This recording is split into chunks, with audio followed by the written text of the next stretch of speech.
Assalamualaikum warahmatullahi wabarakatuh. Sahabat beriman yang dirahmati Allah, Alhamdulillah. Dengan izin dan rahmat Allah, kita kembali dipertemukan dalam kesempatan yang penuh keberkahan ini. Semoga kebersamaan kita di channel ini selalu menjadi wasilah bertambahnya ilmu, bertambahnya iman, dan bertambahnya amal soleh. Sahabat yang dirahmati Allah, dalam hidup ini, tidak semua hal berjalan mulus.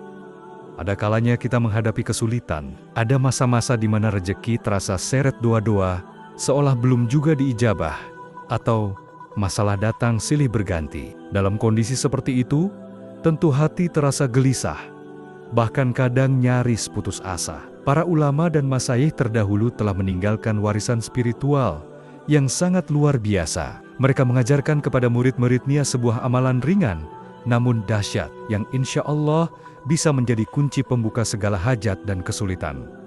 Amalan tersebut adalah kunci mustajab surah Al-Fatihah. Surah Al-Fatihah bukanlah surat biasa.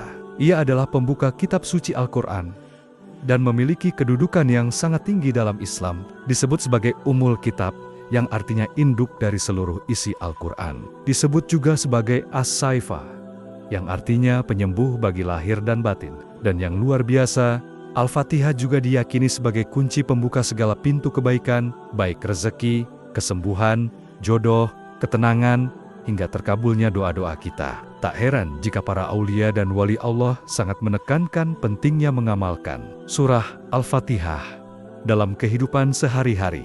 Surat ini bahkan menjadi wirid harian yang mereka jaga dengan penuh ketekunan. Lalu bagaimana cara mengamalkan surah Al-Fatihah agar menjadi amalan yang mustajab? Sebenarnya ada banyak versi atau kaifiyah yang diajarkan oleh para guru dan ulama. Misalnya, membaca surah Al-Fatihah sebanyak 100 kali setiap hari, dibaca 20 kali setiap selesai salat fardu, dibaca sebanyak 125 kali, sesuai jumlah huruf dalam surah Al-Fatihah. Bahkan, ada yang mengamalkannya hingga 313 kali. Atau jumlah yang lebih besar lagi, dalam rangka menarik hadam surah ini. Namun untuk yang baru ingin memulai, dan ingin cara yang lebih ringan, maka saya akan bagikan kaifiyah yang paling mudah dan masyhur di kalangan para guru, yaitu: pertama, siapkan diri dalam keadaan suci, dengan wudhu yang sempurna. Usahakan mencari waktu yang tenang dan penuh keutamaan, seperti sepertiga malam terakhir, atau setelah sholat subuh.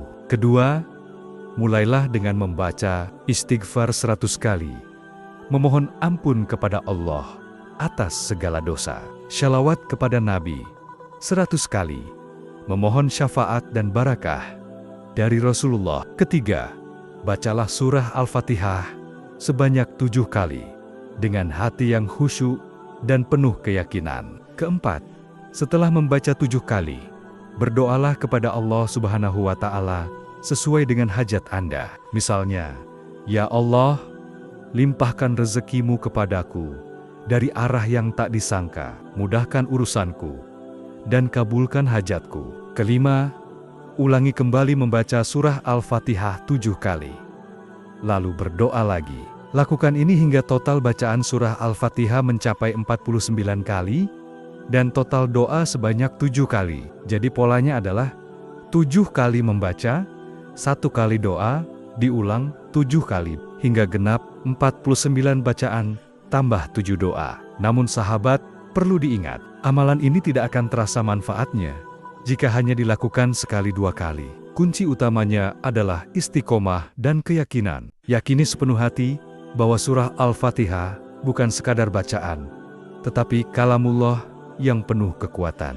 Dan yakinlah bahwa Allah Maha mendengar setiap harapan hambanya yang bersungguh-sungguh. Banyak orang yang telah merasakan sendiri keajaiban dari amalan ini. Ada yang tiba-tiba rezekinya lancar, utangnya lunas, sakitnya sembuh, bahkan masalah yang rumit pun perlahan terurai. Semua itu bukan karena hebatnya bacaan, tapi karena kita bertawasul dengan ayat suci Al-Quran yang penuh keberkahan, dan kita mengetuk pintu langit dengan ikhlas dan penuh harap. Sahabat beriman yang dimuliakan Allah, inilah kunci mustajab surah Al-Fatihah yang bisa Anda amalkan setiap malam. atau setiap waktu yang Anda mampu. Ringan diamalkan, tapi besar manfaatnya. Jangan tunda untuk memulai. Amalkan dengan penuh keyakinan dan ketulusan. Semoga amalan ini menjadi jalan terkabulnya segala doa, jalan lapangnya rezeki, jalan sembuhnya penyakit, dan jalan datangnya pertolongan Allah. Wassalamualaikum warahmatullahi wabarakatuh.